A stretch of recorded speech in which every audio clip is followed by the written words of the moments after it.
ও সাহাবীরা, আমি রাসূল যখন দেখলাম আমার নাতিরা পড়ে যাচ্ছে, নামাজ খুতবা বন্ধ করে দিলাম। কারণ সন্তানের প্রতি ভালোবাসা সবারই থাকে। এজন্য আল্লাহ রাব্বুল আলামিন বলেন, হে দুনিয়ার মানুষগুলো রে, সন্তানকে তরবিয়ত শিখাইবা, বাকি সন্তানের মায়ায় পড়ে যাইও না যে হুজুর ফজরের টাইমে তো আরামের ঘুম, সন্তানকে কিভাবে আমি জাগাইতে পারি, হুজুর আরামের ঘুমে ডিস্টার্ব হবে। আরে ভাই, একটা ঘরের ভিতরে যদি আগুন লেগে যায় আর আপনার সন্তান যদি ফজরের টাইমে ঘুমিয়ে যায়, আপনি কি তাকে ডাকবেন না, নাকি বলবেন ঘুমে ডিস্টার্ব হবে? যদি এই কথা ভাবেন তাহলে আপনার সন্তান তো আগুনে পুড়ে মারা যাবে। বাইরে আমার কিয়ামতের ময়দানে সন্তানকে আগুনে পোড়াবে আল্লাহ তাআলা নামাজ না পড়ার কারণে। ওইটা আপনার কাছে ভালো লাগবে, আর এখন আপনি ঘুম থেকে জাগাইতে পারেন না। এজন্য লুকমান হাকিম 1 নম্বর বলে, সন্তান আকিমিস সালাহ, নামাজ কায়েম করবা। এরপরে সন্তানকে ডাক দিয়ে বলে, এ লুকমান হাকিম বলতেছে, ওয়ামুর বিল মারুফ, এ সন্তান ভালো কাজের আদেশ করবা। মানুষকে তুমি শুধু নামাজ পড়লেই হবে না, আরেকজনকে নামাজের কথা বলবা। একজন মূর্তির সামনে দাঁড়ায় আছে, বলবা ভাই এটা মুসলমানের কাজ নয়। একজন ঝগড়া লাগা গেছে, মাঝখানে দাঁড়ায় বলবা ভাই না না, এটা মুসলমান ঝগড়া করতে পারে না। নবীজি সাল্লাল্লাহু আলাইহি ওয়াসাল্লামের সামনে ঝগড়া হয়েছে, আল্লাহ রাব্বুল আলামিন সবে কদর ভুলাইয়া দিছে। এজন্য এভাবে বুঝাইবে, ভালো কাজের আদেশ করবা। 3 নম্বর লুকমান হাকিম সন্তানকে বলে, ওয়ানহা আনিল মুনকার, খারাপ কাজ থেকে তুমি নিষেধ করবা। 4 নম্বর ওয়াসবির আলা মা আসাবাক। এই দুনিয়ার মানুষগুলো এই কথাটা কান খুলে শুনে নেন। আল্লাহ ডাক দিয়ে বলে, ভালো কাজ যখন করতে যাইবা, ওই কাজগুলো করতে গেলে দুনিয়ার মানুষগুলো তোমার শত্রু হয়ে যাবে। ভালো কাজ করলে মানুষ তোমাকে মুসিবতে ফেলতে চাইবে, কখনো জঙ্গি মামলা দিবে, কখনো এরকম ভাবে গুলি মারবে, এই বিপদ তোমার কাছে আসবে। আল্লাহ তাআলা ডাক দিয়ে বলে লুকমান হাকিমের মাধ্যমে, সন্তান ভালো কাজ করতে গেলে মুসিবত আসবে, ওই মুসিবতে তুমি ধৈর্য ধারণ করবা। ইন্না যালিকা মিন আযমিল উমুর। আল্লাহ রাব্বুল আলামিন বলেন, এটা হচ্ছে এরকম এমন একটা সাহসিকতার কাজ, ভালো কাজে ধৈর্য ধারণ করা, বিপদ আসলে ধৈর্য ধারণ করা। এরপর আল্লাহ ডাক দিয়ে বলেন, ওয়ালা তুসাইর খাদ্দাকা লিন-নাস। লুকমান হাকিম বলে, এই সন্তান তোমার গালটা বাঁকা কইরা তেরা করে দিয়ে মুখটা ফিরাইয়া অহংকার করে চলে যাইও না। ওয়ালা তামশি ফিল আরদি মারাহা, জমিনের মধ্যে তুমি চলবা খুব নম্রভাবে, এরকম ভাবে ভদ্রতার সাথে এরকম ভাবে চলবা। ইন্নাল্লাহা লা ইউহিব্বু কুল্লা মুখতালিন ফখুর। নিশ্চয়ই আল্লাহ তাআলা যারা ধর্মকারী, যারা অহংকারী, এদেরকে আল্লাহ ভালোবাসে না। ওয়াকসিদ ফি মাশিকা ওয়াগদুদ মিন সাউতিক। এই সন্তান লুকমান হাকিম সন্তানকে তরবিয়ত শেখায়, বাবা মধ্যম পন্থা অবলম্বন করবা, সাবধান তোমার আওয়াজকে ছোট করে দিবা, আর বড় আওয়াজে মানুষের সাথে কথা বলবা না, চিৎকার করে কথা বলবো না। তুমি জানো না গাধা অনেক চিৎকার করে, ইন্না আনকারাল আসওয়াতি লাসাউতুল হামির। আল্লাহ ডাক দিয়ে বলে, গাধার আওয়াজ দুনিয়ার সবথেকে নিকৃষ্ট আওয়াজ। অতএব তোমার মধ্যে যেন নম্রতা থাকে। ওমর ফারুক রাদিয়াল্লাহু তাআলা আনহুর কাছে এক বাবা সন্তানকে ধরে নিয়ে আসছে। আয়েশা বলে, আমার সন্তান তো আমার কথা শুনে না, আমার হক আদায় করে না। তো বাবা সন্তানের বিচার করার জন্য আদালতের কাঠগড়ায় দাঁড় করাইছেন। ওমর ফারুক বিচার করবেন। সন্তান ডাক দিয়ে বলে, খলিফাতুল মুসলিমিন উমর, শুধু কি মাত্র মা বাবা আমাদের কাছে হক পায়? আমরা যারা সন্তান আছি, আমরা কি মা বাবার কাছে কোনো হক পাওনা দাওনা নাই? খলিফাতুল মুসলিমিন ওমর ডাক দিয়া বলে, হ্যাঁ, মা বাবা তোমার কাছে যেমনি ভাবে কিছু হক পায়, দুনিয়ার জমিনে তুমি সন্তান হিসেবেও মা বাবার কাছে কিছু হক আছে। ওমর, তাহলে আমাদেরকে একটু বলে শোনান তো, আমি আমার মা বাবার কাছে কি পাওনা দাওনা আছে? আমার বাবার কাছে আমার কি হক আছে? খলিফাতুল মুসলিমিন ওমর ডাক দিয়া বলে, 1 নম্বর হক, তোমার বাবার প্রতি তোমার কাছে 1 নম্বর পাওনা, তোমার বাবা তোমার জন্য একজন ভালো মা নির্ধারণ করবে। একজন ভালো মা তোমার জন্য নির্ধারণ করা উচিত ছিল। এজন্য সরকারে তো আলম নবী, দুজানের বাদশা নবী, নবী আরবি মুহাম্মদুর রাসূলুল্লাহ সাল্লাল্লাহু আলাইহি ওয়াসাল্লাম ডাক দিয়ে বলে, আবু হুরায়রা থেকে হাদিস, বুখারী মুসলিম শরীফের হাদিস, নবীজি বলেন, তুনকাহুল মারআতু লিআরবাঈন, দুনিয়ার জমিনে নারীদের বিবাহ হয় চারটা জিনিস দেখি। এক নাম্বার নবী বলেন লিমালিহা ওয়ালি হাসাবিহা ওয়ালি জামালিহা ওয়ালি দীনিহা। আল্লাহর নবী বলেন এক নাম্বার দুনিয়ার জমিনে বিয়ে শাদী হয় সম্পদ দেখে। দুই নাম্বার আল্লাহর হাবিব জনাবে মুহাম্মদুর রাসূলুল্লাহ সাল্লাল্লাহু আলাইহি ওয়াসাল্লাম বলেন সন্তান দুনিয়ার জমিনে বিবাহ হয় সম্পদ দেখে, দুই নাম্বার বংশ দেখে, তিন নাম্বার সৌন্দর্য দেখে, চার নাম্বার দিনদারিতা ধর্মপরায়ণতা দেখে। আল্লাহর নবী বলেন ফাসবার বিদাতিদ্দুইন, এই দুনিয়ার উম্মতেরা রে, তোমরা যদি আমার উম্মত হও তাহলে দিনদারিতাকে প্রাধান্য দিবা। দুনিয়ার জমিনের সিস্টেম। বিয়ে করার আগে বাবা জিজ্ঞাসা করে ছেলেকে বিবাহ করাবো তো তার শ্বশুরের কি পরিমাণ সম্পদ আছে, জিজ্ঞাসা করে তার বংশের পরিচয় কি। তিন নাম্বার জিজ্ঞাসা করে মেয়েটা সুন্দর কিনা, এটা স্বভাবজাত বিষয়। নবী বলেন চারটা জিনিস দেখে বিবাহ সম্পাদনা হয়। আল্লাহর হাবিব বলেন চার নাম্বার যে বিষয়টা দিনদারিতাও খুঁজে। একজন হুজুর অথবা একজন দাওয়াতে তাবলীগের সাথে দিনদারিতার সাথে যারা চলে সে চেষ্টা করে জানতে চায় মেয়ের মা আমলদার কিনা, মেয়ের মধ্যে দিনদারিতা আছে কিনা। আল্লাহর নবী বলেন মুসলিম হিসেবে আমার উম্মত হিসেবে তোমার কাছে দাবি তুমি দিনদারিতাকে প্রাধান্য দিবা। নবীজি গো, আমরা যদি দিনদারিতাকে প্রাধান্য না দিয়া দুনিয়ার সম্পদ খুঁজা খুঁজা বিয়ে শাদী করি, অগনবী যদি আমরা বংশ দীক্ষা দিকে বিয়ে করি, অগনবী যদি সুন্দর দীক্ষা দিকে বিয়ে করি, তাহলে আমাদের কি কোনো ক্ষতি হবে? আল্লাহর নবী বলে তারিবাত ইয়াদাকা, এই তোমার হাতগুলোই দূষিত হোক, অর্থাৎ তুমি ধ্বংস হয়ে যাও। কারণ দিনদারিতা ছাড়া যদি তুমি তোমার ঘরে তোমার বউ অথবা তোমার সন্তানের বউ আনো, তাহলে তোমার জন্য অকল্যাণ ছাড়া ভালো হবে না। আল্লাহ রাসূল বলেন দিনদারিতা প্রাধান্য। সহিহ মুসলিম শরীফের হাদিস عن عبد الله بن عمر رضي الله تعالى عنهما قال قال رسول الله صلى الله عليه وسلم الدنيا متاع خير متاعها المرأة الصالحة। আল্লাহর রাসূল বলেন দুনিয়া একটা ভোগ সামগ্রী, একটা বড় নিয়ামত। আল্লাহর রাসূল বলেন এই দুনিয়ার যত নিয়ামত তোমার কাছে আছে ওই নিয়ামতগুলোর মধ্যে সবথেকে দামি নিয়ামত আল মারআতুস সালিহা, একজন নেককার স্ত্রী। এটা একজন স্বামী যদি এরকম একজন নেককার স্ত্রী পেয়ে যায়, আল্লাহর রাসূল বলে সবথেকে দামি নিয়ামত তোমার কাছে আছে। এজন্য দিনদারিতাকে প্রাধান্য দেওয়া। একজন সন্তান বাবার কাছে যেন আবেদন জানায়, হে আমার যুবক বাবা, এখনো তো আপনি বিয়ে করেন নাই, আপনি বিয়ে করলে আপনার সন্তান হিসেবে দুনিয়াতে আল্লাহ রাব্বুল আলামিন আমাকে পাঠাবে। ও বাবা, দুনিয়ার জমিনে কিন্তু ভালো মা নির্ধারণ করবা। যদি ভালো মা নির্ধারণ না করো তাহলে কিন্তু কিয়ামতের ময়দানে ওই সন্তানও আপনার বিরুদ্ধে আদালতে মামলা দায়ের করবে।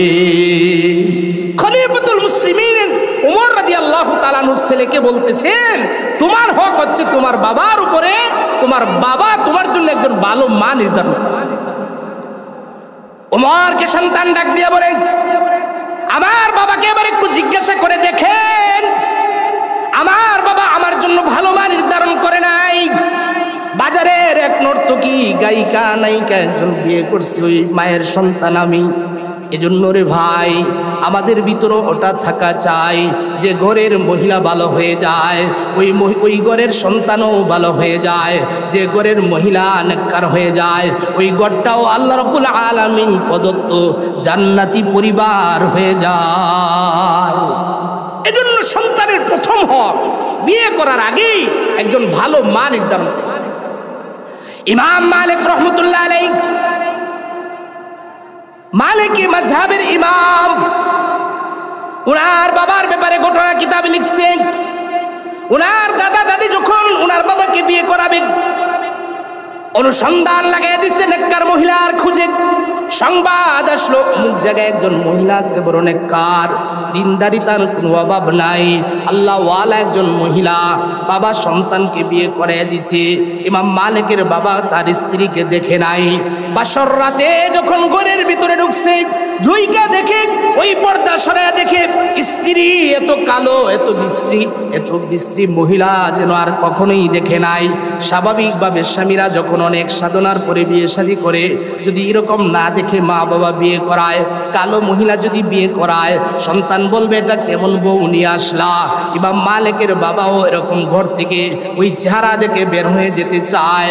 ডাক দিয়ে ইমাম মালিকের মা ডাক দিয়ে বলে, হে স্বামী আমার, আপনি হয়তো আমার চেহারাটা আগে দেখেন নাই, এখন চেহারা দেখার পরে আপনার আমাকে পছন্দ হয় নাই, এজন্যই তো আপনি চলে যেতে চাচ্ছেন। আপনি কি জানেন না আল্লাহ রাব্বুল আলামিন ঘোষণা করেছে, ওয়া আন তাকরাহু শাইআন ওয়া হুয়া খায়রুল লাকুম ওয়া আন তুহিব্বু শাইআন ওয়া হুয়া শাররুল লাকুম। আপনি যে জিনিসটাকে ভালো মনে করেন এটা আপনার জন্য খারাপ হইতে পারে, আবার আপনি যেটাকে খারাপ মনে করেন ওইটা আপনার জন্য ভালো হইতে পারে। আপনি হয়তো আমার চেহারাটা আপনার কাছে ভালো লাগে নাই, কিন্তু আল্লাহ রাব্বুল আলামিন আমার মধ্যে অন্য কিছু ভালো গুণ রাখছে। ইমাম মালিকের বাবাকে যখন ওর মা ওয়াজ নসিহত করছে কোরআন দিয়ে, মনটা গলে গেছে। ওনার সাথে রাতে এরকম জিমা হয়েছে, বাসর রাত হয়েছে। হওয়ার পরে সকালবেলা আবার যখন উঠছে ঘুম থেকে, ওইটা স্ত্রীর দিকে যখন তাকায়, আরে চেহারা ভালো না, মন খারাপ। বলে মা বাবার উপরে মোটামুটি এরকম একটা জিদ দেখাইয়া ওই পরিবার থেকে বের হয়ে দূরে চলে গেছে।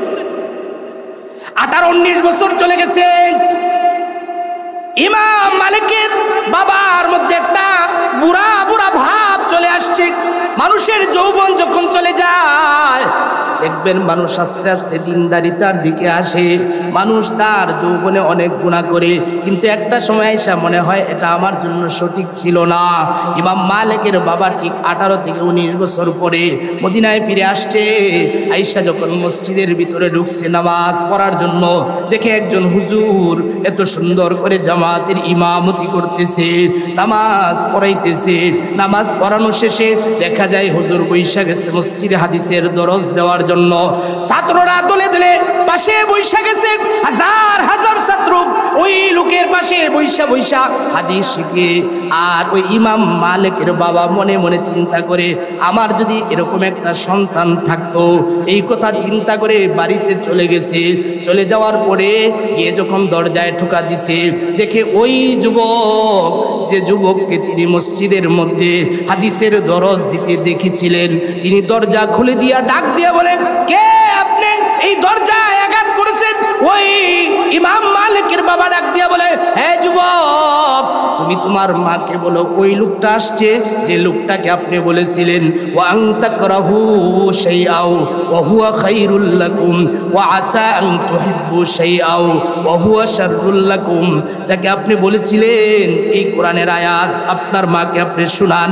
যেই মাত্র ইমাম মালিক যাইয়া এই কথা শোনাইছে, এমন একটা লোক আসছে যাকে আপনি নাকি অনেক আগে কোরআনুল কারীমের আয়াত দিয়ে ওয়াজ করেছিলেন যে আপনি যা ভালো মনে করেন এটার মধ্যে কল্যাণ নয়, আবার আপনি যেটাকে খারাপ মনে করেন ওইটার মধ্যে কল্যাণ থাকে। যেই মাত্র ইমাম মালিকের মা এই কথা শুনেছে, ডাক দিয়া বলে, বাবা, দরজার সামনে যিনি দাঁড়ায় আছে তিনি আর কেউ না, তিনি হচ্ছে তোমার জন্মদাতা বাবা। ইমাম মালিক দরজা খুলে দিছে বাবা। আর ডাক দিয়ে স্ত্রী বলতেছে, স্বামী আমার, ওই দিন আমার সৌন্দর্যে আপনার হয়তো পছন্দ হয় নাই, চলে গিয়েছিলেন। আজকে আমার কাছে আপনি এসে যা পাইলেন, এই যে এই সন্তান যাকে মসজিদের মধ্যে নামাজ পড়াইতে দেখছেন, হাদিসের দরজ দিতে দেখছেন, এই সন্তানটাই হচ্ছে আপনার সন্তান।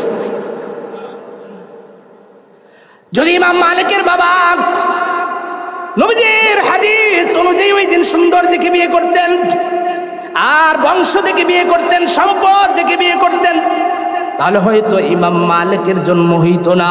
ঠিক তেমনি ভাবে একজন বাবার প্রতি সন্তানের প্রথম আবেদন, ও বাবা এখনো তো আপনি বিয়ে করেন নাই, তো বিয়ে যেহেতু করবেন আপনার কাছে আমার প্রথম দাবি আপনি আমার জন্য একজন ভালো মা নির্ধারণ করবেন। একজন ভালো মা নির্ধারণ করবেন, এটা সন্তানের প্রথম হক। আমরা বিয়ে করি নাই, কারা কারা একটু হাত উঠান তো দেখি। ও অবিবাহিত কম আছে, তাহলে যারা করছে তাদের জন্য আফসোস আছে। এজন্য যার ঘরে একজন দিনদার স্ত্রী আছে, যার ঘরে একজন নেককার স্ত্রী আছে, ওই সন্তান এরকম ইয়াবাখোর, গাঞ্জাখোর, মদখোর সন্তান হবে না। এজন্য কিয়ামতের ময়দানে ওই সন্তানও দাঁড়িয়ে যাবে যে আমার বাবা আমার হক আদায় করে। এরপরে সন্তান যখন গর্ভে চলে আসবে, সন্তান গর্ভে চলে আসার পরে মায়ের প্রতি সন্তানের কিছু হক আছে। মা এবার বেশি বেশি কোরআনুল কারীমের তেলাওয়াত করবে, দুরুদের আমল করবে, জিকিরের আমল করবে। কারণ সন্তানটাকে যখন প্রাণ দেওয়া হয়, গর্ভের ভিতরে সন্তান থাইকা মা যা করে তাই করার চেষ্টা করে। মা যখন এরকমভাবে কোনো জিনিসের প্র্যাকটিস করে, সন্তানটাও ভিতর থেকে আস্তে আস্তে অভ্যস্ত হয়। মা গান শুনে তো সন্তানের ভিতরে আসর পড়ে। ইউরোপের এক ডাক্তার ডাক দিয়া বলতেছে একদিন মহিলাদেরকে, এই শুনো, তোমাদের গর্ভে যখন সন্তান আসবে, তোমরা যদি চাও তোমাদের সন্তানটা গায়ক হোক, তাহলে তোমরা বেশি বেশি করে গান শুনবে।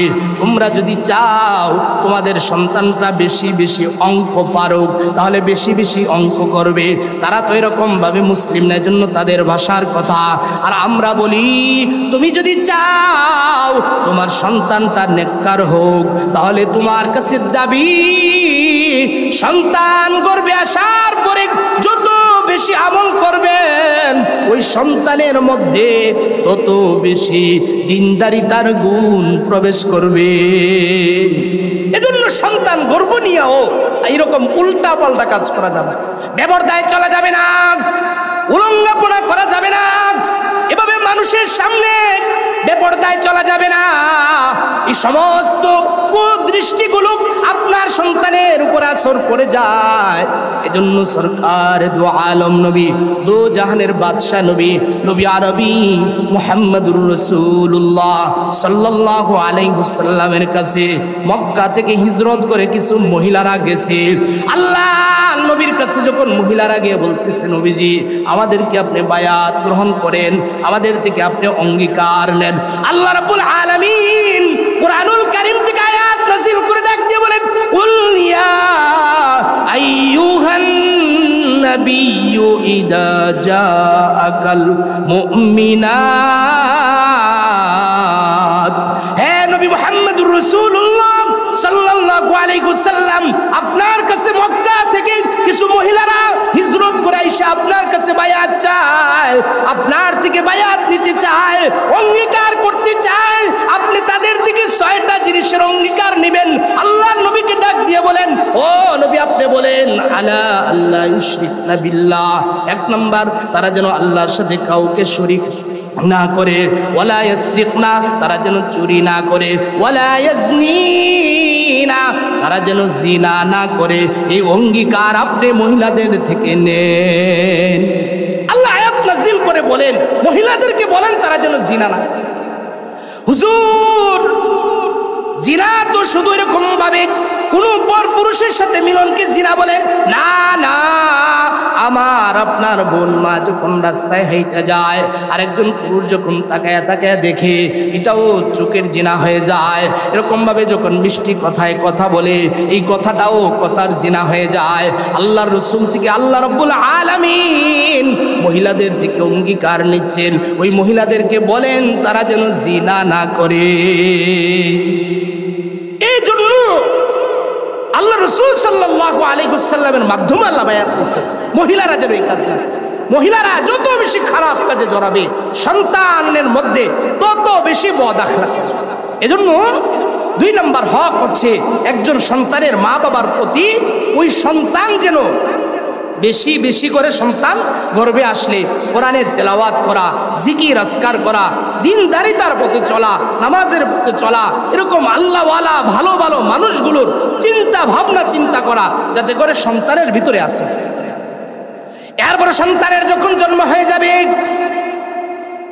আল্লাহর হাবিব সাল্লাল্লাহু আলাইহি ওয়াসাল্লাম ডাক দিয়ে বলে, তোমার সন্তান যখন দুনিয়ার জমিনে আগমন করলো, আগমন করার সাথে সাথে মা বাবার কাছে 3 নাম্বার হক, সন্তান দুনিয়ায় আসার সাথে সাথে সন্তানের কানে যেন অন্য কোনো আওয়াজ প্রবেশ না করে, দুনিয়ার কোনো গ্যাঞ্জাম যেন সন্তানের কানে প্রবেশ করতে না পারে, দুনিয়ার কোনো বাজে কথা যেন সন্তানের কানে প্রবেশ না করতে পারে। এজন্য আল্লাহর নবী বলেন, সন্তানের কানে আজান দিয়ে দাও। সন্তান দুনিয়ায় জন্ম হওয়ার পরে প্রথম যে কাজ বাবার উপরে, প্রথম যে ডিউটি, প্রথম যে দায়িত্ব, সন্তানের প্রথম যে হক, সন্তানের ডান কানে আজান দিয়ে। সরকারে দু আলম নবী, দু জাহানের বাদশা নবী, নবী আরবি মুহাম্মদুর রাসূলুল্লাহ সাল্লাল্লাহু আলাইহি ওয়াসাল্লাম হযরত হাসান রাদিয়াল্লাহু তাআলা আনহু যখন জন্ম হয়েছে, নবীজি নিজে আজান দিয়েছেন। আবু দাউদ শরীফের হাদিস, তিরমিজি শরীফের হাদিস, আন আবি রাফি'in রাদিয়াল্লাহু তাআলা আনহু قال রাআইতু রাসূলুল্লাহ সাল্লাল্লাহু আলাইহি ওয়াসাল্লাম আযানা ফি উদুনিল হাসান ইবনে আলী রাদিয়াল্লাহু তাআলা আনহু হিনা ওয়ালাদাতহু ফাতিমাতু বিসসালাত।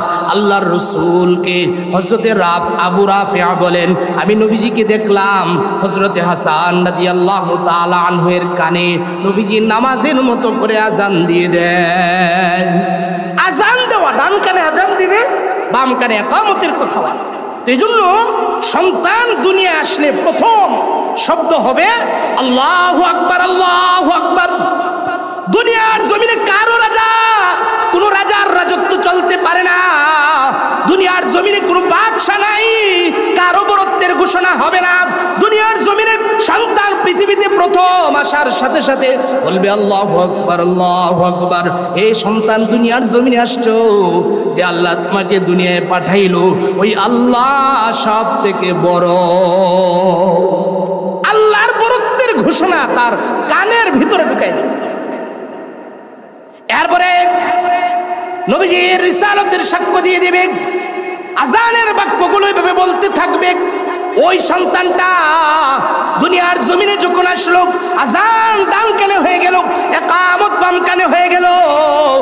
আমাদের দেশে যখন জানাজার নামাজ হয়, আগে আজান ইকামত হয় কিনা বলেন? আজান ইকামত হয় কিনা?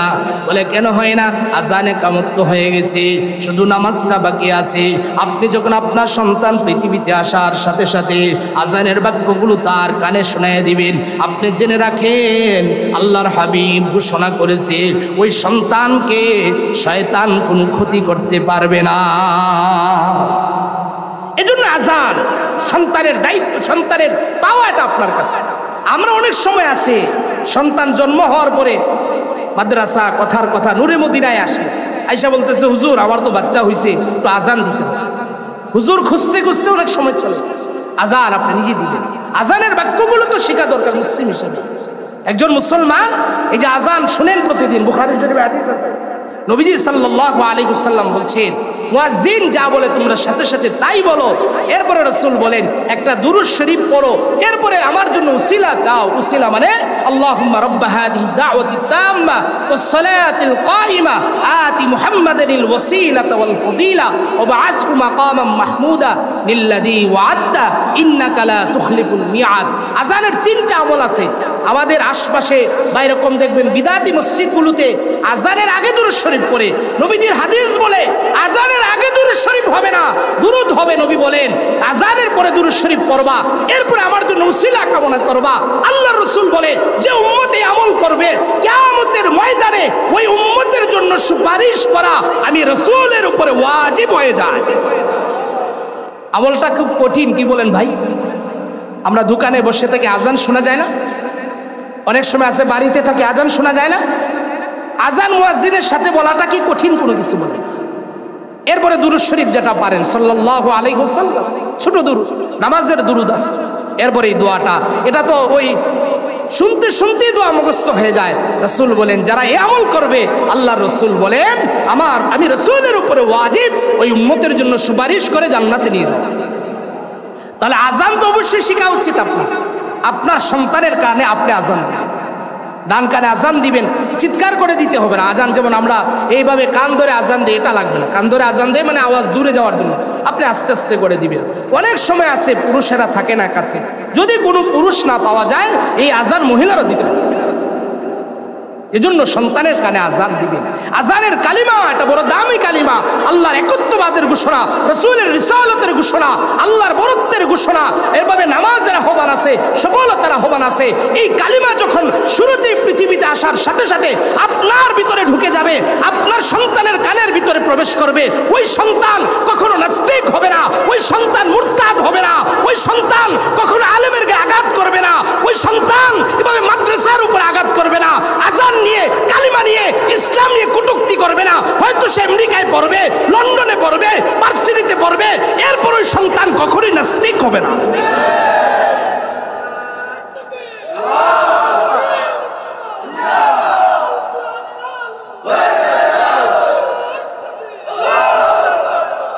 এজন্য সন্তান মুসলিম হিসাবে আপনার কাছে সন্তানের দাবি, ওই সন্তানকে আপনি আজানের এই কালিমাগুলো ভিতরে ঢুকিয়ে দেওয়ার অর্থই হচ্ছে, হে সন্তান পৃথিবীতে আসছো, ক্ষমতা চলবে একমাত্র আল্লাহর, লা ইলাহা ইল্লাল্লাহ। আল্লাহ ব্যতীত পৃথিবীতে কারো শক্তি চলতে পারে না, কারো ক্ষমতা চলতে পারে না। এই দেশের পৃথিবীর খণ্ডে খণ্ডে সব জায়গায় প্রতিটা জমিন আল্লাহর, ক্ষমতা চলবে আল্লাহর, শাসন চলবে আল্লাহর। শুধু ইসলাম মানবা এই ঘরে আইসা, মাদ্রাসায় আইসা, মসজিদের নামাজের ভিতরে না, না, মুসলিম হিসাবে তুমি যখন সব জায়গায় ইসলাম মানবা তাহলেই তুমি মুসলিম, অন্যথায় তুমি মুসলিমও হইতে পারো নাই। এজন্য মুসলমান আজান এটা দামি জিনিস। আবু মাহজুরা রাদিয়াল্লাহু তাআলা ঘটনা আপনারা জানেন। ছোটবেলায় নবীজি সাল্লাল্লাহু আলাইহি ওয়াসাল্লাম হুনাইনের যুদ্ধ থেকে ফিরতেছেন। তো ফিরার পথে জোহরের টাইম হয়ে গেছে। আল্লাহ রাসূল ডাক দিয়ে বলে, বেলাল নামাজের টাইম তো হয়ে গেছে, বেলাল পাহাড়ের চূড়ায় উঠে আজান দেওয়া শুরু করে দাও। হযরতে বেলাল পাহাড়ের চূড়ায় উঠে আজান দেওয়া শুরু করে দিছে। পাহাড়ের ওই পাদদেশে কয়েকটা ছোট ছোট পোলাপান, কয়েকটা এরকম চেংড়া টাইপের কিছু পোলাপান দেখবেন যখন মুয়াজ্জিন আজান দেয় মুখ দিয়ে ভেঙ্গাইতে থাকে। এরকম কিছু ছোট ছোট ছেলেরা বেলালের সাথে আজানকে ভেঙ্গাইতেছে। আল্লাহর হাবিব দূর থেকে লক্ষ্য করে দেখে ওই ছেলেগুলো আল্লাহর বরত্বের আহ্বানকে ভেঙ্গায়। আল্লাহর নবী যখন বেলালের আজান শেষ হয়ে গেছে ডাক দিয়া বলে, এই তোরা এদিকে আয়। যেই মাত্র নবীজি কথা বলেছে সবগুলো ছেলে পালায় গেছে, শুধুমাত্র একটা ছেলে ঘাওড়া টাইপের, যে ছেলেটা পালায় যায় নাই। আল্লাহর নবী ডাকে, আয় আমার কাছে আয়।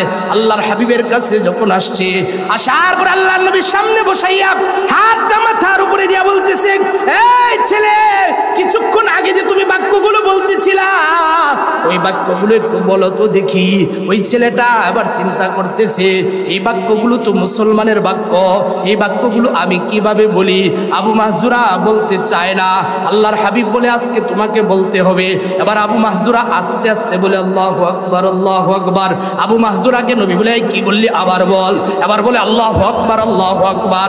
আল্লাহর হাবিবের সামনে যখন আযানের বাক্যগুলো বলতেছে, 2 নম্বর বাক্যে যখন আসছে আশহাদু আল্লাহ ইলাহা ইল্লাল্লাহ, আবু মাহজুরা চিন্তা করে, আমরা যদিও মুসলমান না, বিভিন্ন দেবদেবীর পূজা করি, হিন্দু বলেন, বৌদ্ধ বলেন, খ্রিস্টান বলেন, আল্লাহ একজন আছে এটা তারা স্বীকার করে, কিন্তু এর সাথে শরীক করে। এজন্য কোরআনুল কারীমে আল্লাহ বলেন, ইয়া আইয়ুহান নাসু দুরিবা মাথালুন ফাসতামিউ লা। এ দুনিয়ার মানুষগুলো কান পেতে শুনে নাও। ইয়া আইয়ুহান নাস দুরিবা মাথালুন ফাসতামিউ লা ইন্নাল্লাযীনা তাদউনা মিন দুনিল্লাহি লা ইয়াখলুকু যুবাবাও ওয়ালা ইজতামাউ লা। আল্লাহ তাআলা ডাক দিয়ে বলেন, হে হাবিব আমার, এই মানুষগুলোকে শোনায়া দেন যারা আল্লাহ ছাড়া বিভিন্ন দেবদেবীর পূজা করে থাকে, বিভিন্ন দেবদেবীকে যারা ডাকে, এদেরকে একটু বলেন তো, ইয়া আইয়ুহান নাস দুরিবা মাতানুম ফাসতামিউ লা ইন্নাল্লাযীনা তাদউনা মিন দুনিল্লাহি লা ইয়াখলুকু যুবাবাও ওয়ালা ইজতামাউ লা। এরা সবাই মিলে ওই একটা মাছিও বানাইতে পারবে না। আল্লাহ ডাক দিয়ে বলেন, মাছি বানাবে কিভাবে? ওয়াই ইয়াসলুবহুমুদ যুবাব শাইআন লা ইস্তানকিদুহু মিন। ও নবী, আপনি শুনান, এই যে দেবদেবী বিভিন্ন দেবদেবীর পূজা করে মূর্তিগুলো সামনে নিয়ে ধর্ণা দেয়, ও নবী আপনি বলেন তো এদেরকে, ওই মূর্তির সামনে থেকে যদি একটা খাবার চিনিয়ে নিয়ে মাছি চলে যায়, এদেরকে বলেন তুই মাছি থেকে খাবারটা রক্ষা করতে পারবে কিনা? আল্লাহ ডাক দিয়ে বলে, দুআফাত তালিবু ওয়াল মাতলুব। মাছি যদি মূর্তির সামনে থেকে খাবার নিয়ে যায়, আল্লাহ বলে ওই খাবারটা ছিনায় আনতে পারে না, রক্ষা করতে পারে না।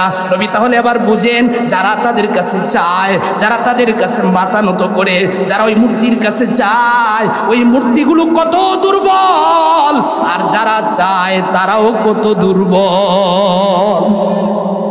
এদের কাছে মাথা নত করে এরা কত দুর্বল। তো আবু মাহজুরা বলে, আমি তো মূর্তির পূজা করি, বিভিন্ন জিনিসের পূজা করি, এই কথা কিভাবে বলি যে আশহাদু আল্লা ইলাহা ইল্লাল্লাহ, সাক্ষ্য দিচ্ছি আল্লাহ ব্যতীত কোনো রব নাই, মুহাম্মদ সাল্লাল্লাহু আলাইহি সাল্লাম আল্লাহর রাসূল বলতে চায় না। আল্লাহর নবী বলে, আবু মাহজুরা বলো। এবার ভয়ে বলতেছে আশহাদু আল্লা ইলাহা ইল্লাল্লাহ, আস্তে আস্তে বলে। নবী বলে, জোরে জোরে বলো।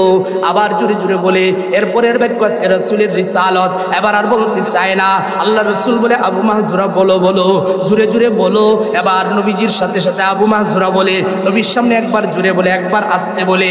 আল্লাহ রাসূলের সামনে যখন এভাবে আজানের বাক্যগুলো পড়তেছেন, আল্লাহ রাব্বুল আলামিন, আল্লাহর হাবিব সাল্লাল্লাহু আলাইহি ওয়াসাল্লামের মাধ্যমে দোয়া বের হয়ে গেছে, আল্লাহ আবু মাহজুরার মধ্যে বরকত দিয়ে দাও, আল্লাহ আবু মাহজুরাকে হেদায়েতের পথে হেদায়েত দান করে দাও। নবীজি দোয়া করতেছে, এবার আবু মাহজুরার ভিতরে আল হেদায়েতের নূর ঢুকে গেছে। ডাক দিয়ে বলে, নবী আর আজানের বাক্য আমাকে পড়াইতে হবে না গো নবী, আপনি আমাকে পড়ায় দেন লা ইলাহা ইল্লাল্লাহ মুহাম্মাদুর রাসূলুল্লাহ। আবু মাহজুরা কালিমা পড়ে মুসলমান হয়েছে। কেমনে হইল? ওই যে বললাম আজানের বাক্যের ভিতরে পাওয়ার আছে, শক্তি আছে, আল্লাহর একত্ববাদের শক্তি আছে। এজন্যই দেখবেন নাস্তিক মুরতাদেরা বলে সব বলতে রাজি, কিন্তু আল্লাহু আকবার বলতে রাজি হয় না। বলে কেন? এই দুনিয়ার যত অ্যাটম বম আছে, দুনিয়ার যত অস্ত্র আছে, দুনিয়ার যত দামি দামি বিমান আছে, আমেরিকা সহ সারা বিশ্বের যত অস্ত্র আছে, এই অস্ত্রগুলোকে অকিজু করে দেওয়ার জন্য শুধুমাত্র মুসলমানের একটাই হাতিয়ার যথেষ্ট, এটা হচ্ছে আল্লাহু আকবার। একটা হাতিয়ার। এজন্য আবু মাহজুরা কালিমা পড়ে মুসলমান হয়েছে। শুধু আজানের বাক্যগুলো তার ভিতরে এত এফেক্ট করছে, এত আক্রমণ করছে। নবী যে বলে, আবু মাহজুরা আজান শুনে মুসলমান হইছো, তো যাও, মদিনার মুয়াজ্জিন হচ্ছে বেলাল, আমি রাসূল তোমাকে মক্কার মুয়াজ্জিন বানাই দিলাম। আবু মাহজুরা আজান দিত, এক বাক্য আস্তে বলতো আর একটা জুড়ে বলতো। তো সাহাবীরা বলতেন, কি ব্যাপার, বেলাল আজান দেয় একদম জুড়ে জুড়ে সব, তুমি আস্তে আস্তে কেন বলো? বলে, আমি যখন ইসলাম গ্রহণ করছি, নবীজি আমাকে এক বাক্য আস্তে আর একটা জুড়ে এভাবে শিখাইছে। নবীজি এখানে হাত দিয়ে ধইরা আল্লাহ রাসূল সাল্লাল্লাহু আলাইহি সাল্লাম আবু মাহজুরাকে শিক্ষা দিয়েছেন। তো মসজিদে যখন আজান দিত, মানুষেরা বলতো, মুয়াজ্জিন তোমার চুলগুলো সামনের দিকে কেন লম্বা, চুলগুলো একটু ছোট করা যায় না? তো আবু মাহজুরা, এরকম তো আপনারাও বলবেন মুয়াজ্জিন সাহেবের এরকম আবু মাহজুরা শুধু এই জায়গার মধ্যে কিছু চুল এরকম লম্বা ছিল, বাকি সব খাটো ছিল। তা আপনাদের মসজিদের মুয়াজ্জিন যদি রাখে, তাহলে তো আপনারাও বলবেন। তো আবু মাহজুরা বলতো, তোমরা যত কিছুই বলো, এই চুল আমি কাটবো না, জন্য এই জায়গায় আমার এই চুলের উপরে নবীজির হাতের স্পর্শ লাগছে, এজন্য আমি মৃত্যু পর্যন্ত এই চুল কখনোই কাটবো না।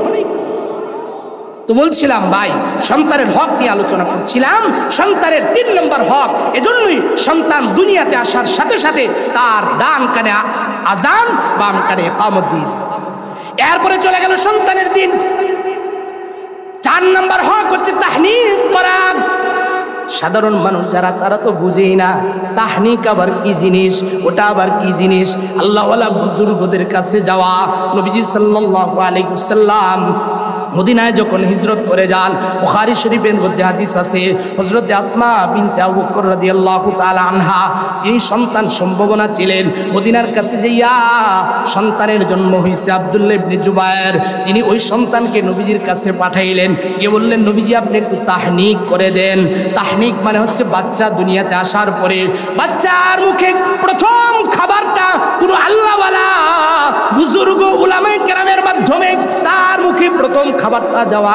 নবীজি সাল্লাল্লাহু আলাইহি ওয়াসাল্লাম খেজুরকে চিবাইয়া খেজুরের একটা দানা ওই তালুর মধ্যে লাগাইয়া দিলেন। বাচ্চার প্রথম খাবার পৃথিবীতে যখন আসবে, মা বাবার কাছে সন্তানের হক এটা, ওই সন্তানের মুখে প্রথম খাবার হবে কোনো আল্লাহওয়ালা বুজুর্গর চিবানো মুখের খাবার। রাসূল সাল্লাল্লাহু আলাইহি ওয়াসাল্লাম খেজুর দিয়ে বেশি করছে। এই যে হাসান বসরি নাম শুনেন, অনেক আল্লাহওয়ালা বুজুর্গ মুহাদ্দিস আলেম ছিলেন। ওই হাসান বসরি যেদিন জন্ম হয়েছে, ওনার বাবাও হযরত ওমরে ফারুকের কাছে গেছে, যা বলতেছে ওমর ফারুক আমার সন্তান দুনিয়ার জমিনে আসছে, আমি আপনার কাছে আসছি, আমার সন্তানকে একটু তাহনিক করে দেন।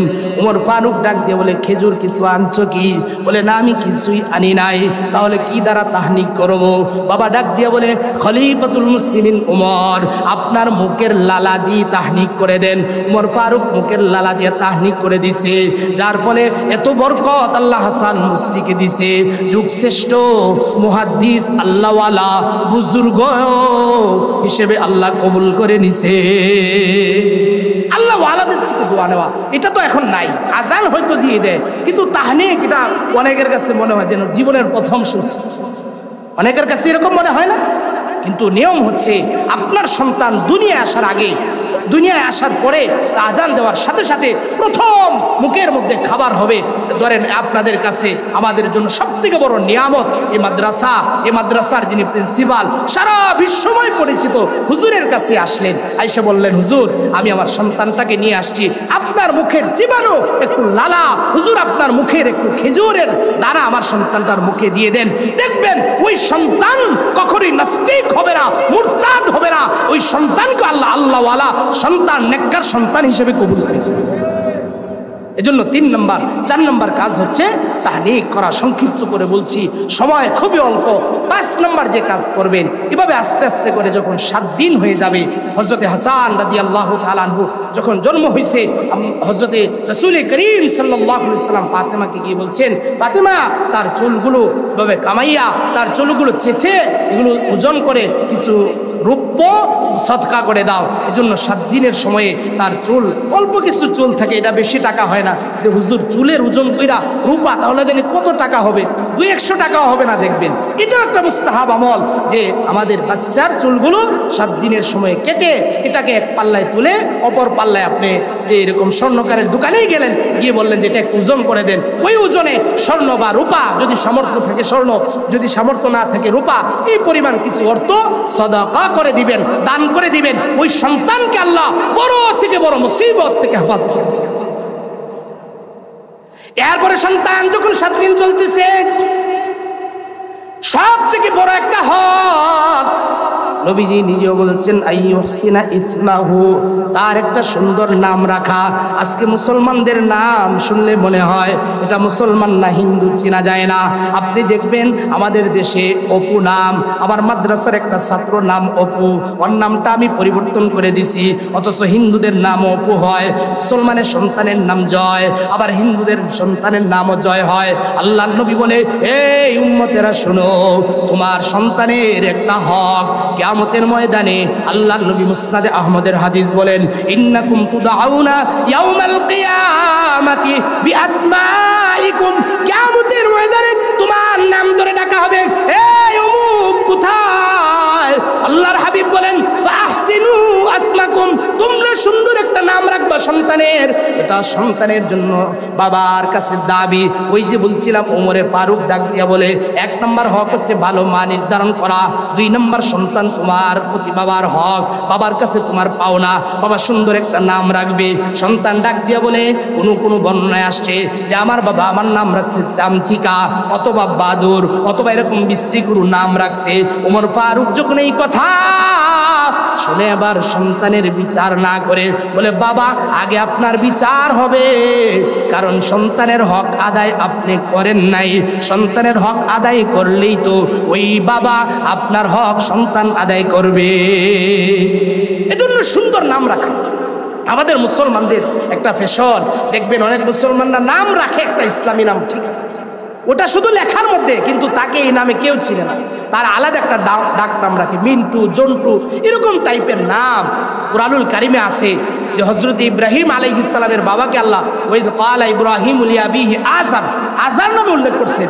আযার কিন্তু ইব্রাহিম আলাইহিস সালামের বাবার নাম না, তিনি মূর্তি বিক্রি করতেন, একটা মূর্তির নাম ছিল আযার। ওই আযার নাম মূর্তি বিক্রি করতেন। আমাদের দেশে যেমন রিক্সাওয়ালারে বলে না রিক্সা, এরকম মূর্তি বিক্রি করতেন, তো মানুষ আযর আযর বলতো, ডাকতো, কিন্তু ওনার আরেকটা নাম ছিল তারেক, ওই নামে কেউ চিনে না। আল্লাহ বলে মানুষ তোকে আযর বলে আর আমি তোরে তারেক বলবো। আল্লাহ কোরআনে ওই আযরই উল্লেখ করে দিছে। এই জন্য আমরা যারা এরকম ফ্যাশন করি যে একটা নাম আছে বড় যে শহীদুল ইসলাম, কিন্তু পরে লিখছে জন্টু, মিন্টু, এই নামে চিনে, শহীদুল ইসলাম কেউ চিনে না। কিয়ামতের ময়দানেও আপনাকে আল্লাহ জন্টু হিসেবে ডাকবে, মন্টু হিসেবে।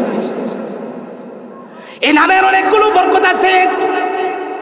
শাহ আশরাফ আলী থানভী রহমতুল্লাহ আলাইহি ঘটনা লিখছেন যে একজন এরকম জমিদার টাইপের বড় লোক, একজন লোক পাঠান বংশের এক লোক সফরে বের হবে, তো অনেক মাল সামানা নিল, চিন্তা করতেছে আমি যে সফরে যাব, এই সফরে যাওয়ার ক্ষেত্রে আমার মাল বহন করার জন্য তো এরকম একটা সাগরের দরকার, খাদেম দরকার, তো আমি যদি ওই খাদেম না নিই আমার মাল আমি বহন করতে পারবো না।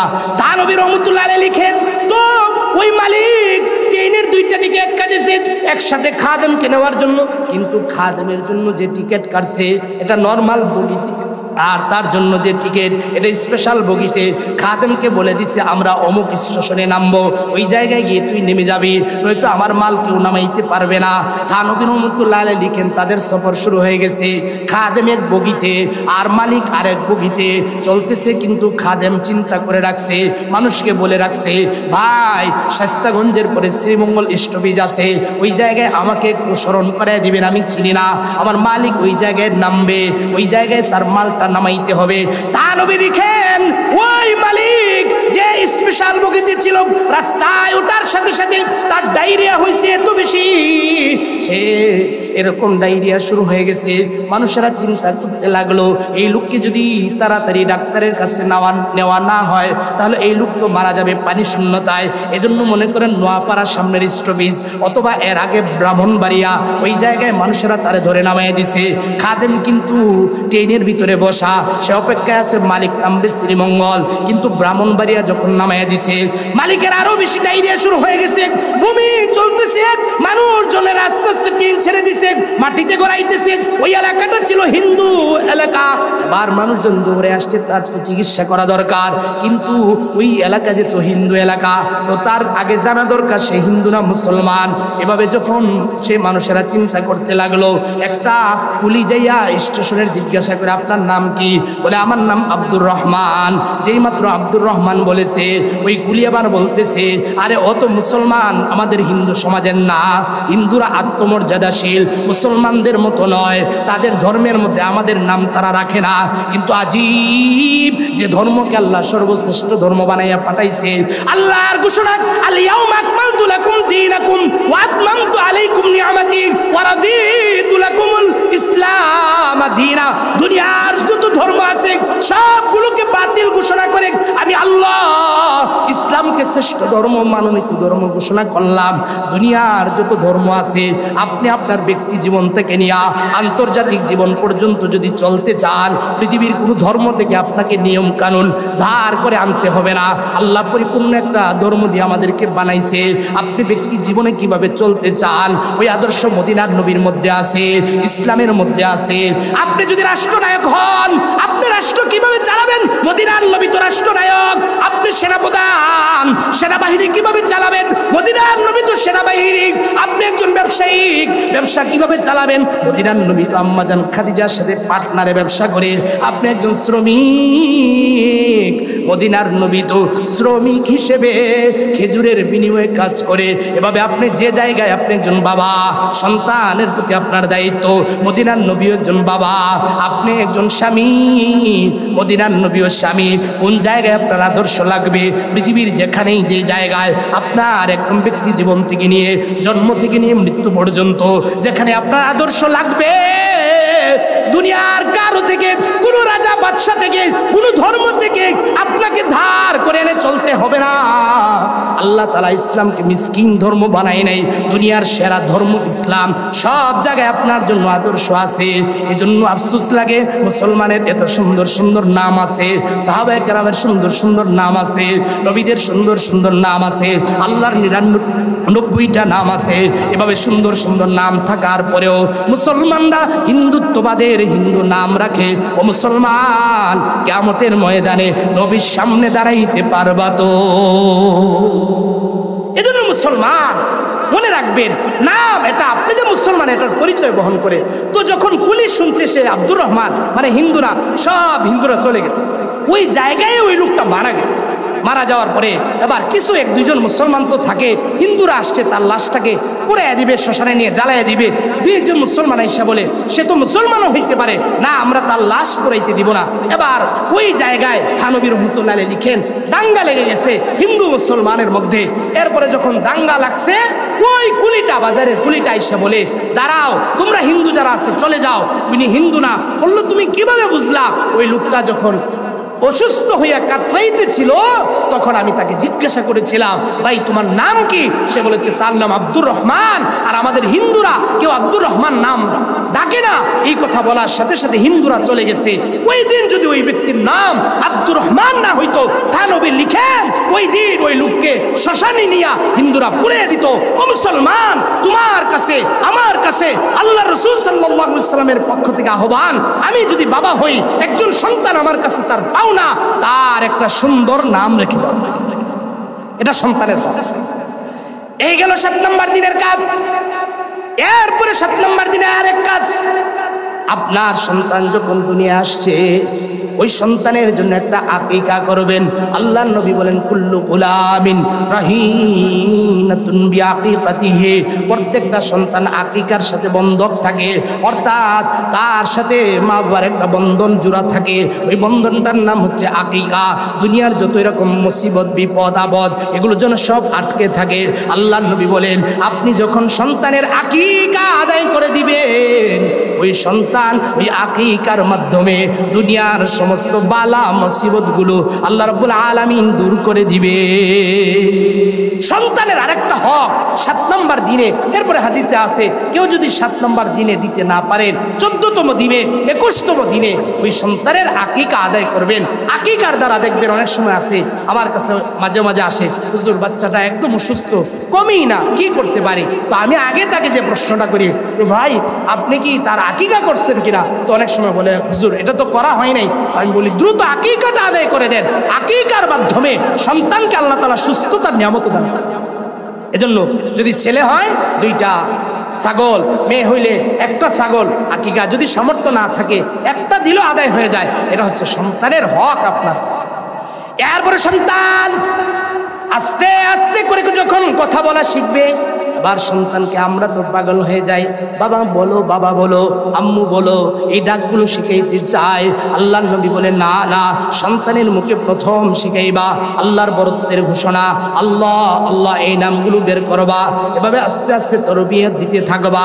এরপরে যখন সন্তান আস্তে আস্তে আর একটু বয়স হবে, 7 বছরের আগে, আমার তেলাওয়াতকৃত আয়াতের মধ্যে আল্লাহ রাব্বুল আলামিন বলেন, ইয়া বুনাইয়া আকিমিস সালাহ সন্তানের বয়স যখন এরকম 7 মাস হবে, তরবিয়ত শিখাইছেন। লুকমান হাকিম তার সন্তানকে কিছু তরবিয়ত দিছে। দেখেন লুকমান হাকিমও বিশ্রী মানুষ, এত কালো মানুষ, তার ঠোঁটগুলো এরকম মোটা মোটা, নাকটা এরকম চ্যাপটা, চেহারার কোনো ঢক নাই, কিন্তু সন্তানকে কিছু নসিহত করছে। আল্লাহ রাব্বুল আলামিনের কাছে ওই নসিহতগুলো এত দামি মনে হয়েছে যে এই লুকমান হাকিম একজন গোলাম, একজন দাস, চেহারা ভালো না, কিন্তু সন্তানকে তরবিয়ত শিখাইছে। বাবা হিসেবে রোল মডেল বানাইয়া আল্লাহর হাবিবের উপরে আল্লাহ রাব্বুল আলামিন এই নামে একটা সূরা নাজিল করে তামাম দুনিয়ার মানুষদেরকে জানিয়ে দিয়েছে, এই দুনিয়ার বাবারা শোনো, তুমি যদি বাবা হও লুকমান হাকিম থেকে কিছু এরকম গ্রহণ করো। লুকমান হাকিম তার সন্তানকে কি বলে নসিহত দেয়, আজকের তেলাওয়াত কিন্তু আয়াতের আরেক পাক থেকে যদি বলি, 1 নম্বর নসিহত লুকমান হাকিম বলে, ওয়াইদ ক্বালা লুকমানু লিবনিহি ওয়া হুয়া ইয়াইদুহু ইয়া বুনাইয়া লা তুশরিক বিল্লাহ। লুকমান হাকিম তার সন্তানকে ওয়াজ করতে যেয়ে বলতেছে, এই সন্তান, দুনিয়ার জমিনে তোমার কাছে আমি বাবার পক্ষ থেকে প্রথম তরবিয়ত, তুমি কিন্তু আল্লাহর সাথে কাউকে শরীক করবা না। আজকে আমাদের সন্তানদেরকে আমরা আল্লাহর সাথে শিরিক করা থেকে বাধা দেই না। বলবেন হুজুর কিভাবে বুঝলেন আমরা বাধা দেই না? শাস্তাগঞ্জের আশপাশে অনেক পূজা মণ্ডপ আছে, আপনি পূজার সময়ে পূজা মণ্ডপগুলোতে যাবেন, গিয়ে দেখবেন যদি 5 জন হিন্দু থাকে, ওই জায়গায় মুসলমানের সংখ্যা থাকে 10 জন। ঠিক কিনা বলেন? পূজা মণ্ডপগুলোতে মুসলমানের সংখ্যা অভাব নাই। এই বাবা, কিয়ামতের ময়দানে আল্লাহ রাব্বুল আলামিন যদি জিজ্ঞাসা করে, এই বাবা তুমি তোমার সন্তানকে আল্লাহর একত্ববাদ কেন শিখাইলা না? নবীজি বলেন, মান রাআ মিনকুম মুনকারান ফালইউগাইর বিয়াদি। সমাজে যদি কোনো গর্হিত কাজ করতে দেখো, হাত দ্বারা প্রতিহত করবা, পারো নাই, আল্লাহর নবী বলেন জিহ্বা দ্বারা বাধা দিবা, তাও পারো নাই, অন্তর দ্বারা ঘৃণা করবা। সমাজের সবথেকে নিকৃষ্ট খারাপ কাজ, সবথেকে বড় গুনাহ আল্লাহর সাথে কাউকে শরীক করা। আপনার সন্তান মুসলমানের সন্তান, এই সন্তান মুসলমান ভাই, আমি আপনার ভাই, আমি আপনার এলাকার সন্তান হিসেবে বলছি, ইমানের প্রশ্ন, ইমান দিয়ে কারোর সাথে কোনো আপোষ হয় না। আপনি যে পূজা মণ্ডপে গেলেন, আপনার ইমানের মধ্যে দুর্বলতা আছে। নবী মানুষ মূর্তির পূজা করে পেরেশান, রাতে ঘুম নাই, খাওয়া নাই, মানুষের কাছে একটাই পেরেশানি, কিভাবে মানুষকে কালেমা শিখাবে, মূর্তি পূজা থেকে মানুষকে দূরে রাখবে। আর তুমি মুসলমানের সন্তান হইয়া ওই জায়গায় যাইয়া আনন্দ উল্লাস করলাম। এই মুসলমান, তোমার এই বুকে হাত রাইখা তোমার ইমানকে তুমি জিজ্ঞাসা করো, আদৌ তোমার ইমান আছে কিনা? কারণ তুমি আল্লাহর সাথে শিরিক করে ওই জায়গায় যে তুমিও সাপোর্ট দাও, তুমি আনন্দ উল্লাস করো। আল্লাহ লুকমান হাকিমের মাধ্যমে দুনিয়ার সন্তানদেরকে বলে, এই সন্তান, দুনিয়ার জমিনে তুমি থাকবা, কিন্তু আল্লাহর সাথে কাউকে শরিক করবা না। লুকমান হাকিমের এই দামি কথাটা আল্লাহ কোরআনে বলেছে। এজন্য ভাই, আমল যতই করেন, নামাজ পড়েন নাই, রোজা রাখেন নাই, হজ করেন নাই, যাকাত দেন নাই, আল্লাহ চাইলে এগুলো মাফ করে দিতে পারে। কিন্তু শিরিক করছেন, ইন্নাল্লাহা লা ইয়াগফিরু আই ইউশরাকা বিহি ওয়া ইয়াগফিরু মা দুনা যালিক। আল্লাহ বলে দুনিয়ার মানুষ শিরিক ছাড়া যত গুনাহ আছে আমি আল্লাহ চাইলে মাফ করে দিতে পারি, কিন্তু শিরিকের গুনাহ মাফ করব না। মূর্তি পূজায় যাওয়াটা ছোটখাটো গুনাহ মনে করছে? কি বলে এটা ছোটখাটো গুনাহ? এজন্য মুসলমান, তোমার সন্তানের এই যে দায়িত্বটা, তোমার সন্তানকে তুমি যদি এই ছোটবেলা থেকে এগুলো না শিখাও, না বুঝাও, ওই সন্তান বড় হয়ে যদি শিরিকের গুনাহ করে, কোনো অন্যায় করে, আর বলবা হুজুর সন্তান তো আমার হক আদায় করে না, তুমি তোমার সন্তানের হক আদায় করো নাই, এজন্য সন্তান তোমার হক আদায় করে।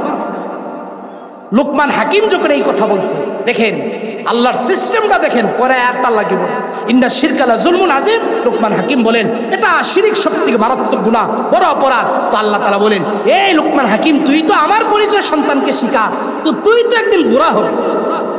সন্তানকে শিখাইতেছ তো আমার পরিচয়, আমার হক, তুই তো একদিন বুড়া হবি, তো তোরও তো একটা হক আছে যে সন্তানকে তুই শিখাইলি আমার পরিচয়, আমার সাথে যেন কোনো শিরিক না করে। আমি আল্লাহ পরবর্তী ওসিহত, পরবর্তী নসিহত দিয়ে দিলাম, ওয়াসাইনাল ইনসানা বিওয়ালিদাই। এ দুনিয়ার সন্তানেরা শুনে রাখো, লুকমান হাকিমের সন্তানের মাধ্যমে পৃথিবীর সমস্ত সন্তানদেরকে শুনিয়ে দিলাম, মা বাবার সাথে ভালো আচরণ করো। আগে আল্লাহর পরিচয় শিখাইছে, আল্লাহ খুশি হয়ে বলে, এই তুই আমার পরিচয় শিখাস সন্তানকে, তো যা, এর পরবর্তী যেটা, তুই তো একসময় বুড়া হবি, তোর সন্তানও যাতে তোর সাথে ভালো আচরণ করে, এই আদেশ আমি আল্লাহ দিয়ে দিই। তো 1 নম্বর নসিহত সন্তানের যে লুকমান হাকিম তাকে ঈমান শিখাইছে, তার আল্লাহর প্রতি যেন আল্লাহর সাথে শিরিক না করে এই নসিহত শিখাইছে। লুকমান হাকিম তার ইয়াকিন বিশ্বাস তৈরি করছে। ইয়া বুনাইয়া ইন্নাহা ইন তাকুম মিসকাল হাববাতিন মিন খারদালিন ফাতাকুন ফি সখরাতিন আও ফিস সামাওয়াতি আও ফিল আরদি ইয়াতি বিহাল্লাহ। লুকমান হাকিম ডাক দিয়া বলে, এই আমার কলিজার টুকরা সন্তান, ছোট হোক বড় হোক, তুমি যদি কোনো আমল করো, আমলটা যদি ছোট হয়, আমলটা যদি বড় হয়, আর ওই আমলটা যদি সরিষার দানা পরিমাণ হয়, আমলটা যদি পাথরের ভিতরে থাকে, আল্লাহ তাআলা ডাক দিয়া বলেন, অথবা আসমানে থাকে অথবা জমিনে থাকে, মনে রাখো এই ছোট ছোট আমলগুলো রাতের গভীরে করেছো, দুনিয়ার সব ঘুমায় গেছে, কিন্তু আমি আল্লাহ তো ঘুমাই নেই। লা তাখুদুহু সিনাতু ওয়ালা নাওম, সিজদায় পইরা পইরা আমি আল্লাহরে ডাকছো, রাতের গভীরে 3টা বাজে তাসবিহগুলো টিপছো, ছোট ছোট আমল, আবার রাতের গভীরে অন্যায় করছো, দুনিয়ার কেউ দেখে নাই। এই লুকমান হাকিম সন্তানকে ডাক দিয়ে বলে, বাবা জেনে রাখো এই প্রত্যেকটা বিষয় কিয়ামতের ময়দানে আল্লাহ রাব্বুল আলামিন উপস্থিত করবে। সন্তানকে বাবা তরবিয়ত দিচ্ছে, বাবা তুমি যে গুনাহ করো, ছোট ছোট গুনাহ, এগুলো কিন্তু আল্লাহ তোমার কিয়ামতের দিন হাজির করবে। বাবা তুমি যে ভালো ভালো আমলগুলো করো, এগুলো পাইবা। এরপরে বলে, ইন্নাল্লাহা লাতীফুন খাবীর, আল্লাহ সূক্ষ্মদর্শী, আল্লাহ তাআলা সম্যক অবগত, সব কিছু আল্লাহ তাআলা জানেন। গর্তের পিপিলিকা এখন কি করতেছে, কোন জায়গায় হাঁটতেছে, এটা আল্লাহ জানেন। গাছের পাতা কোনটা পড়লো, এটা আল্লাহ তাআলা জানেন। লুকমান হাকিম দেখেন সন্তানের বিশ্বাস তৈরি করতেছে, বাবা সন্তানকে আখিরাতের জন্য রেডি করতেছে। এমনিতে আল্লাহ আয়াত নাজিল করে, লুকমান হাকিম কোনো নবী না, এরপর আল্লাহ তার নামে একটা সূরা নাজিল করছে। এটা হচ্ছে 2 নম্বর। 3 নম্বর আল্লাহর আনুগত্য শিখাচ্ছে। আজকের আমার তাফসীরের সাথে যে আয়াতটা নির্ধারিত, এই আলোচনাগুলো যদি আগেরটা না করতাম বুঝতেন না, এজন্যই করছি। তো এই আয়াত যেটা আজকের তেলাওয়াতকৃত আয়াত, আল্লাহ বলে, ইয়া বুনাইয়া আকিমিস সালাত, হে আমার কলিজার টুকরা সন্তান, নামাজ কায়েম করবা। নামাজ সন্তানকে 7 বছরের আগে নামাজ শিখাইতে হবে। বলবেন হুজুর 7 বছরের আগে কেন? আল্লাহর হাবিব জনাবে মুহাম্মদুর রাসূলুল্লাহ সাল্লাল্লাহু আলাইহি ওয়াসাল্লাম ডাক দিয়া বলে, মুরু আওলাদাকুম বিসসালাত ওয়া হুম আবনাউ 7 সিনিন। তোমার সন্তানের বয়স যখন 7 বছর হবে, ওই সন্তানকে তুমি নামাজ পড়ার জন্য আদেশ দিবা। তো আপনার সন্তানকে যদি 7 বছরের আগে আল্লাহ না চিনান, নামাজ না চিনান, নামাজের বিধান না চিনান, আল্লাহ রসুল বলে 7 বছরে নামাজ পড়তে বলবা। ও যদি আগে নামাজ না শিখে, ডাক দিয়ে বলবে নামাজ আবার কি জিনিস। এজন্য নবীজি বলেন 7 বছর হইলে যে তোর নামাজ শিখার কথা নবীজি বলছেন। আল্লাহ রাব্বুল আলামিন বলে, এই লুকমান হাকিমের মাধ্যমে সন্তান দুনিয়ার জমিনে নামাজ কায়েম করবা। তো সন্তান যখন আস্তে আস্তে বড় হবে, 7 বছরের আগেই সন্তানকে নামাজের শিক্ষা দিতে হবে। লুকমান হাকিম বলে, সন্তান নামাজ কায়েম করবা। আজকে তো আমরাই নামাজ পড়ি না, আমাদের সন্তান কিভাবে নামাজ পড়বে? এজন্য রে ভাই, সন্তানকে নামাজ শিখাবেন ছোটবেলা থেকে, ধরে ধরে মসজিদে নিয়ে যাবেন। আজকে তো মসজিদও নেওয়া যায় না, এরকম ভাবে আমাদের কাছে খারাপ লাগে। এই আপনার ছেলেরে মসজিদে আনছেন, নামাজ পড়তে পারে নাই, এভাবে তাকে ঝাড়ি দেয়, ধমক দেয়। সন্তানকে তো দেয়, সন্তানের বাবাকেও দেয়। এই কাজ করা যাবে না, কারণ আল্লাহর হাবিব সাল্লাল্লাহু আলাইহি ওয়াসাল্লাম আসরের নামাজের সিজদায় গেছে। হাসান হুসাইন ঈসা নবীজির ঘাড়ের উপরে বসে আছে। আল্লাহর হাবিব সিজদা থেকে মাথা উঠায় না, অনেক দিন হয়ে গেছে। এভাবে হাসান হুসাইন যখন খেলাধুলা করে নবীজির ঘাড়ের উপরে, নানা নানা তো নাতির কাছে ঘোরার মতো এরকম ভাবে চরকি চালাইয়া যখন দৌড় দিয়া কামরায় চলে গেছে, নবীজি নামাজ শেষ করে মাথা উঠাইয়া নামাজ শেষ করে দিছে। সাহাবীরা চিন্তা করতেছেন হয়তো আল্লাহর হাবিবের উপরে পুরো ওহী নাজিল হইছে, এজন্যই সিজদায় নবীজি দেরি করেছে। কিন্তু আল্লাহর নবী নামাজের পরে কিছুই বলেন না। একজন ডাক দিয়ে বলে, নবীজি গো, কোনো ওহী আসলো কিনা? আল্লাহর নবী বলেন, না না, আমি যখন সিজদায় গেলাম, হাসান হুসাইন আমার কাঁধে খেলাধুলা করতেছিল, এজন্যই আমি সিজদা থেকে মাথা উঠাই না। জুমার দিন নবীজি খুতবা দিতেছেন, হযরতে ফাতেমা হাসান হুসাইন মাত্র হাঁটতে শুরু করছে, এভাবে সাজাইয়া ফাতেমা বলে, যাও নানা মসজিদের মধ্যে আছে, মসজিদে চলে যাও। দুইজন নবীজি এভাবে খুতবা দিতেছে, আর দেখে হাসান হুসাইন কাপড় পরিধান করে আসতেছে। ছোট মানুষ একবার মাটিতে পড়ে যায়, আবার দাঁড়ায়, একজন আরেকজনকে ধাক্কা দেয়। আল্লাহর নবী ডাক দিয়ে বলে, ও সাহাবীরা, আমার কোন খুতবাটা আমি স্টপ করে দিলাম, বন্ধ করে দিলাম, আমার নাতি 2জন আসতে পারতেছে না। নবীজি আগে যাইয়া 2 নাতিকে নিয়ে আইসা বলে, আল্লাহ রাব্বুল আলামিন কোরআনে বলছে ওয়ালামু আন্নামা আমওয়ালুকুম ওয়া আওলাদুকুম ফিতনা। এই দুনিয়ার মানুষগুলো শুনে রাখো, তোমার ধন সম্পদ সন্তান সন্ততি এগুলো আল্লাহর পক্ষ থেকে তোমার জন্য পরীক্ষা। ও সাহাবীরা, আমি রাসূল যখন দেখলাম আমার নাতিরা পড়ে যাচ্ছে, নামাজ খুতবা বন্ধ করে দিলাম, কারণ সন্তানের প্রতি ভালোবাসা সবারই থাকে। এজন্য আল্লাহ রাব্বুল আলামিন বলেন, এই দুনিয়ার মানুষগুলো রে, সন্তানকে তরবিয়ত শিখাইবা, বাকি সন্তানের মায়ায় পড়ে যাইও না যে হুজুর ফজরের টাইমে তো আরামের ঘুম, সন্তানকে কিভাবে আমি জাগাইতে পারি, হুজুর আরামের ঘুমে ডিস্টার্ব হবে। আরে ভাই, একটা ঘরের ভিতরে যদি আগুন লেগে যায় আর আপনার সন্তান যদি ফজরের টাইমে ঘুমিয়ে যায়, আপনি কি তাকে ডাকবেন না, নাকি বলবেন ঘুমে ডিস্টার্ব হবে? যদি এই কথা ভাবেন তাহলে আপনার সন্তান তো আগুনে পুড়ে মারা যাবে। বাইরে আমার কিয়ামতের ময়দানে সন্তানকে আগুনে পোড়াবে আল্লাহ তাআলা নামাজ না পড়ার কারণে। ওইটা আপনার কাছে ভালো লাগবে, আর এখন আপনি ঘুম থেকে জাগাইতে পারেন না। এজন্য লুকমান হাকিম 1 নম্বর বলে, সন্তান আকিমিস সালাহ, নামাজ কায়েম করবা। এরপর সন্তানকে ডাক দিয়ে বলে, এ লুকমান হাকিম বলতেছে ওয়া'মুর বিল মারুফ, এ সন্তান ভালো কাজের আদেশ করবা। মানুষকে তুমি শুধু নামাজ পড়লেই হবে না, আরেকজনকে নামাজের কথা বলবা। একজন মূর্তির সামনে দাঁড়ায় আছে, বলবা ভাই এটা মুসলমানের কাজ নয়। একজন ঝগড়া লাগা গেছে, মাঝখানে দাঁড়ায় বলবা ভাই না না, এটা মুসলমান ঝগড়া করতে পারে না। নবীজি সাল্লাল্লাহু আলাইহি ওয়াসাল্লামের সামনে ঝগড়া হয়েছে, আল্লাহ রাব্বুল আলামিন সবে কদর ভুলাইয়া দিছে। এজন্য এভাবে বুঝাইবে, ভালো কাজের আদেশ করবা। 3 নম্বর লুকমান হাকিম সন্তানকে বলে ওয়ানহা আনিল মুনকার, খারাপ কাজ থেকে তুমি নিষেধ করবা। 4 নম্বর ওয়াসবির আলা মা আসাবাক। এই দুনিয়ার মানুষগুলো এই কথাটা কান খুলে শুনে নেন। আল্লাহ ডাক দিয়ে বলে, ভালো কাজ যখন করতে চাইবা, ওই কাজগুলো করতে গেলে দুনিয়ার মানুষগুলো তোমার শত্রু হয়ে যাবে। ভালো কাজ করলে মানুষ তোমাকে মুসিবতে ফেলতে চাইবে, কখনো জঙ্গি মামলা দিবে, কখনো এরকম ভাবে গুলি মারবে, এই বিপদ তোমার কাছে আসবে। আল্লাহ তাআলা ডাক দিয়ে বলেন লুকমান হাকিমের মাধ্যমে, সন্তান ভালো কাজ করতে গেলে মুসিবত আসবে, ওই মুসিবতে তুমি ধৈর্য ধারণ করবা। ইন্না যালিকা মিন আজমিল উমুর। আল্লাহ রাব্বুল আলামিন বলেন এটা হচ্ছে এরকম এমন একটা সাহসিকতার কাজ, ভালো কাজে ধৈর্য ধারণ করা, বিপদ আসলে ধৈর্য ধারণ করা। এরপর আল্লাহ ডাক দিয়ে বলেন ওয়ালা তুসাইর খাদ্দাকা লিন-নাস। লুকমান হাকিম বলে, এই সন্তান তোমার গালটা বাঁকা কইরা তেরা করে দিয়ে মুখটা ফিরাইয়া অহংকার করে চলে যাইও না। ওয়ালা তামশি ফিল আরদি মারাহা, জমিনের মধ্যে তুমি চলবা খুব নম্র ভাবে, এরকম ভাবে ভদ্রতার সাথে এরকম ভাবে চলবা।